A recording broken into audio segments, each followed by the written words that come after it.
सबको मेरी ओर से प्रणाम, नमस्कार, जोहार एवं टुसु पर्व की हार्दिक शुभकामनाएं।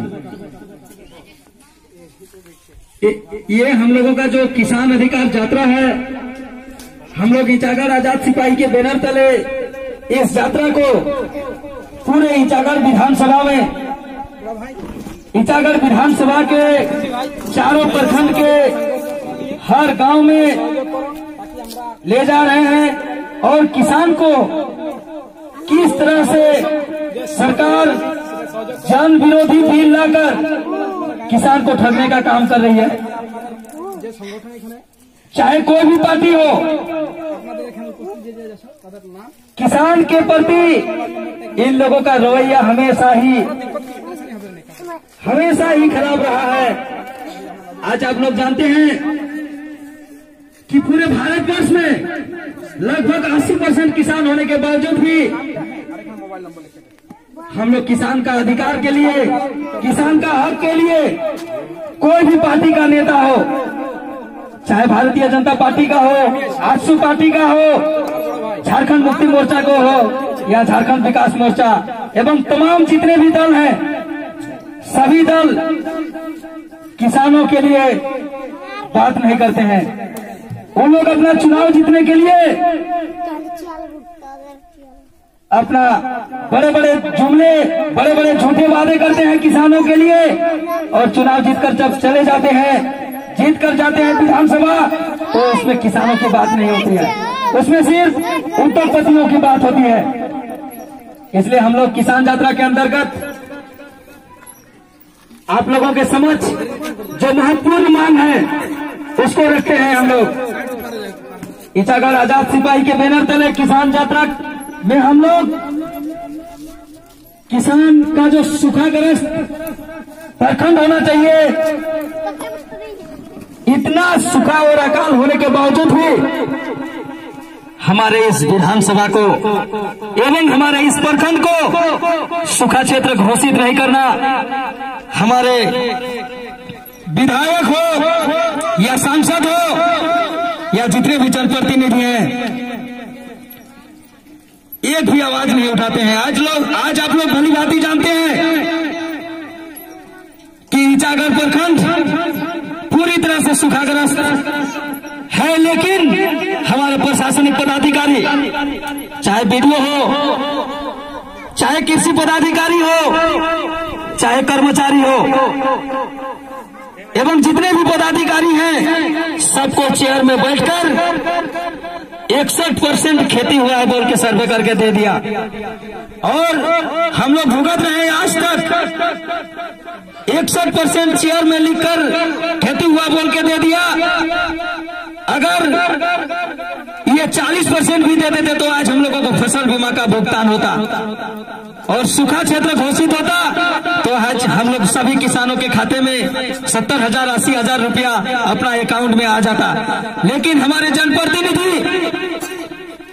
एवं सांसद एवं विधायक इसको किसान के प्रति बेरुखी, किस तरह से किसान के प्रति बेरुखी है, इसको हम लोगों को समझना होगा।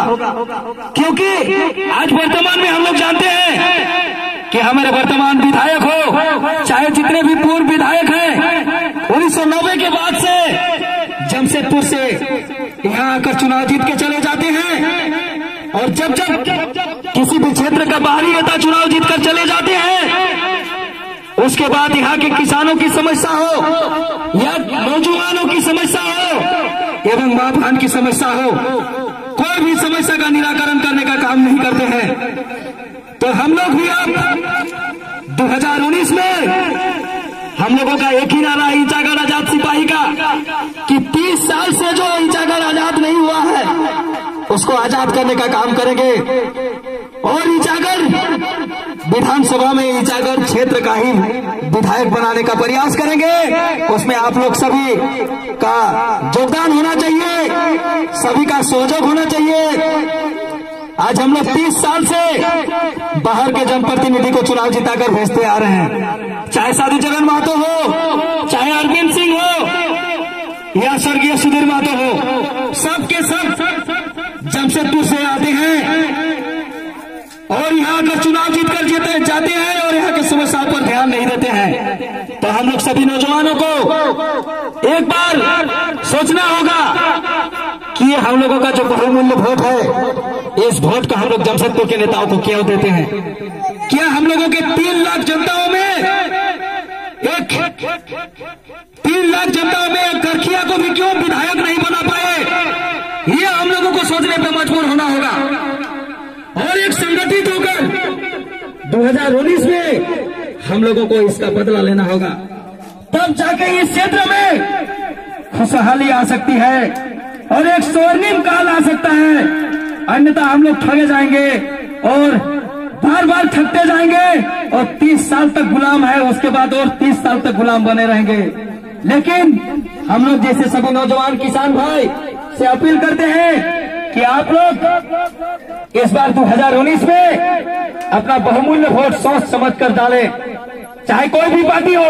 आप लोग आए दिन देख रहे हैं झारखंड मुक्ति मोर्चा के टिकट से भी जमशेदपुर के आदमी लड़ते हैं चुनाव, भारतीय जनता पार्टी से भी, आजसू पार्टी हो, चाहे झारखंड विकास मोर्चा हो, चाहे कांग्रेस पार्टी हो, सारे के सारे राष्ट्रीय एवं क्षेत्रीय दल बाहर के कैंडिडेट को टिकट देते हैं। तो हम लोग ऐसे ऐसे पार्टी के सुप्रीमो से भी एक ही शोर में बोलना चाहते हैं कि आप लोग ईटागढ़ में कोई कैडर को टिकट दे और उसको चुनाव जिताकर भेजने का हम लोग काम करेंगे और ईटागढ़ में जो 30 साल का वनवास है उसको खत्म करने का प्रयास करना होगा और ये सामूहिक प्रयास होना चाहिए, चाहे कोई भी जीते, चांदी लिमटी ईटागढ़ कुकरू का। लेकिन हम लोग जैसे नौजवान को एक बार जागना होगा। आज आप लोग जानते हैं कि भारतीय जनता पार्टी की जो सरकार है उसका मुखिया ही छत्तीसगढ़ से है। तो क्या छत्तीसगढ़ का आदमी झारखंड का विकास कर सकता है? कतई नहीं। जिस तरह से जमशेदपुर का आदमी ईटागढ़ का विकास में बेरुकापन दिखाता है, उसी तरह छत्तीसगढ़ का आदमी भी आज झारखंडियों को ठगने का काम कर रहा है। आप लोग जानते हैं अभी जो वर्तमान में +2 शिक्षक का नियुक्ति हुआ उसमें 75% बाहरियों को नियुक्ति दिया है।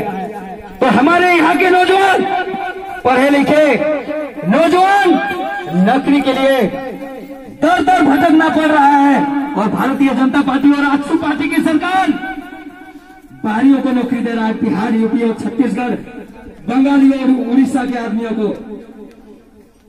तो हम लोग सभी नौजवान मिलकर अगर ऐसे ऐसे जुमलेबाज, झूठेबाज सरकार के खिलाफ आवाज बुलंद नहीं करेंगे तो हम लोग का अस्तित्व ही मिट जाएगा, ये आप लोग जान लीजिए। नहीं तो हम लोग जिस तरह से घर में बैठे रहते हैं उसी तरह से बैठ के रहना पड़ेगा और अपना हक बाहर के आदमी मलाई खाकर चले जाएंगे। तो इसका भी हम लोगों को पुरजोर विरोध करना होगा। आज स्थानीय नीति 1985 का कट ऑफ डेट करके सीधे बिहारी, यूपी, बंगाली, उड़िया, छत्तीसगढ़िया को घुसाने का काम कर रहा है। लेकिन झारखंडी जो 300-400 सैकड़ों साल से यहाँ रहते आ रहे हैं उसके बाल बच्चे को नौकरी नहीं मिल रहा है। तो हम लोग के बाल बच्चे क्या घास का रोटी बनाकर खाएंगे? नहीं। इसका हम लोग आंदोलन के माध्यम से और वोट के माध्यम से ऐसे ऐसे पार्टियों को चुनाव में हराकर सबक सिखाने का काम करेंगे। आप लोग जानते हैं CLT SPT एक्ट हो या भूमि का अधिग्रहण बिल हो या किसान अधिकार की बात हो या स्थानीय नीति का बात हो, ये दोनों पार्टी पूरी तरह से 100% दोषी है। बीजेपी और आजसू पार्टी, आज आजसू पार्टी के सुप्रीमो सुदेश महतो जी झारखंडी है, उसके बावजूद भी ये सुदेशी बाहरियों को नौकरी देने का काम करते हैं और आजसू पार्टी आकर चिल्लाती है कैबिनेट के बाहर कि हम लोग इस नीति का पुरजोर विरोध करते हैं और सदन के अंदर इसके विधायक, चारों विधायक आजसू पार्टी के और भारतीय जनता पार्टी के 43 विधायक, कुल 47 विधायक ऐसे ऐसे बिल को लाने में योगदान देते हैं और बाहर में आके जनताओं के बीच भ्रम फैलाने का काम करते हैं। तो अब जनता जाग चुकी है आप लोग बताइए, दारोगा मेरी नियुक्ति हुआ, उसमें 2600 दारोगा में 1200 दारोगा बाहर का नियुक्ति हुआ, तो हमारे बच्चे कहां जाएंगे, क्या खाएंगे? इसका भी हम लोगों का सभी गार्जियन को, जिसके भी बाल बच्चा पढ़ते हैं, वो जानते हैं कि एक बेटा और एक बेटी को पढ़ाने में कितना खर्चा होता है। बीएड, एमएड, बीटेक, एमटेक करके बैठे हुए हैं हमारे झारखंड के इटागढ़ विधानसभा के नौजवान, लेकिन नौकरी उसको नसीब नहीं हो रहा है, क्योंकि भारतीय जनता पार्टी बाहरी जनता पार्टी है और इसका मुखिया भी बाहरी है छत्तीसगढ़ से।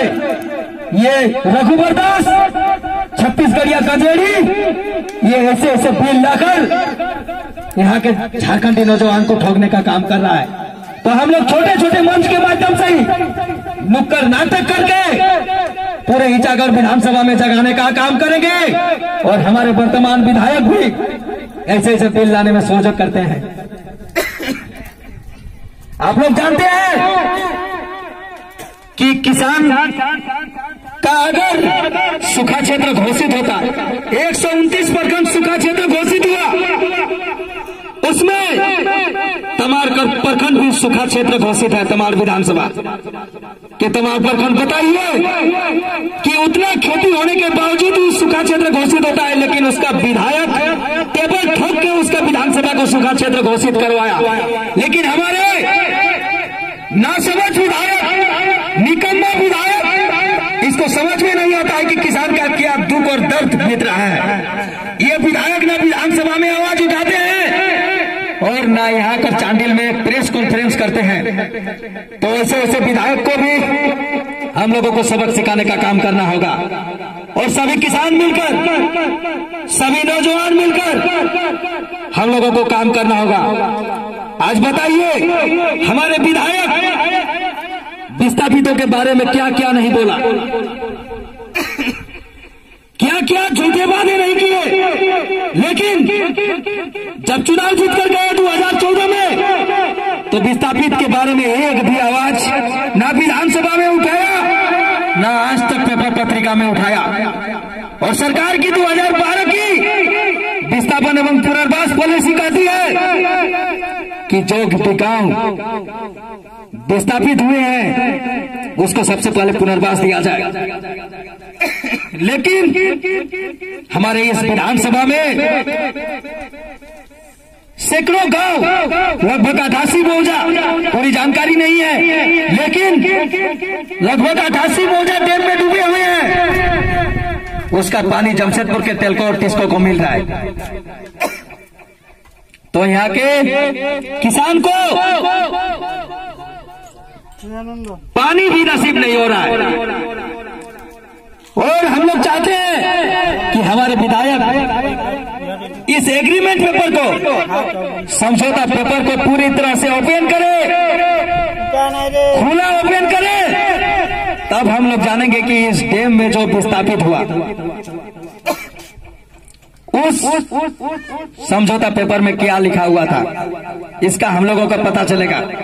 लेकिन आज हम लोग अंधेरे में हैं। अंधेरे में रहने का एक ही कारण है कि हमारे सारे के सारे विधायक जमशेदपुर के हैं और जमशेदपुर के सभी कंपनी से इन लोग टैक्स उठाता है, उसके बदले में इन लोग पानी देता है।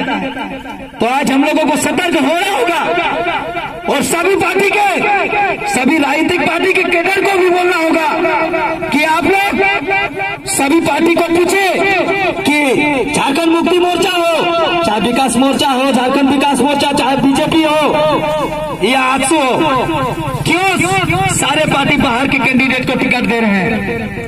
और नहीं तो हम लोग जिस तरह से तमाड़ में राजा पीटर ने गुरुजी को शिकस्त दिया था एक निर्दलीय होकर, उसी तरह 2019 में भी हम लोग निर्दलीय ही चुनाव लड़कर ऐसे ऐसे पार्टियों को शिकस्त देने का काम करेंगे। जनता को समझना होगा कि बड़े बड़े दिग्गज चुनाव हार सकते हैं, तो इटागढ़ में जमशेदपुर का ये तीनों आदमी चुनाव क्यों नहीं हार सकता है हम लोगों का वोट से? हम लोगों का जो भ्रम है उसको सोचना होगा और तोड़ना होगा। आप लोग बताइए कि अगर रुपया पैसा से ही मलखान सिंह, साधु महतो और सविता महतो चुनाव जीत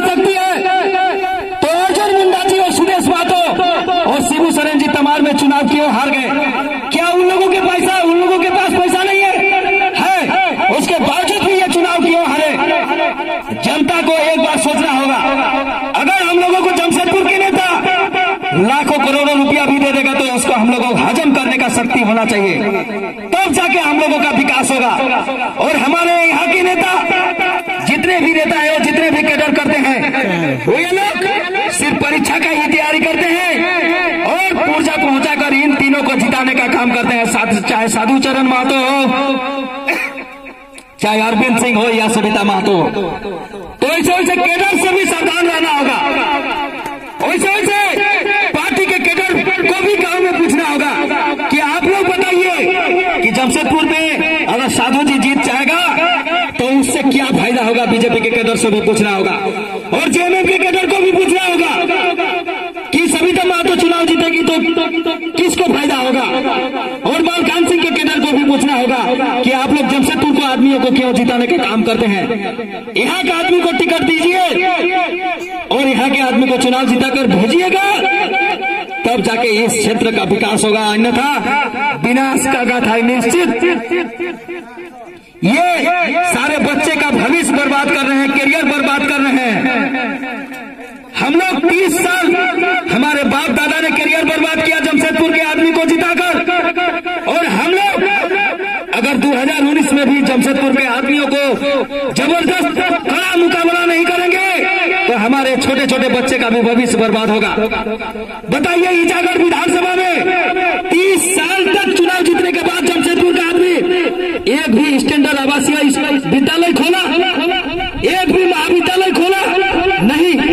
ये एसपी कॉलेज चांडिल तो 1973 से है, लेकिन जो भी आवासीय विद्यालय खोलता है या तो कुचाई खरसुआ या सरायकला राजनगर में खुलता है, तो क्या चांडिल निमडी कुकड़ू ईचागढ़ में एक भी आवासीय विद्यालय नहीं होगा?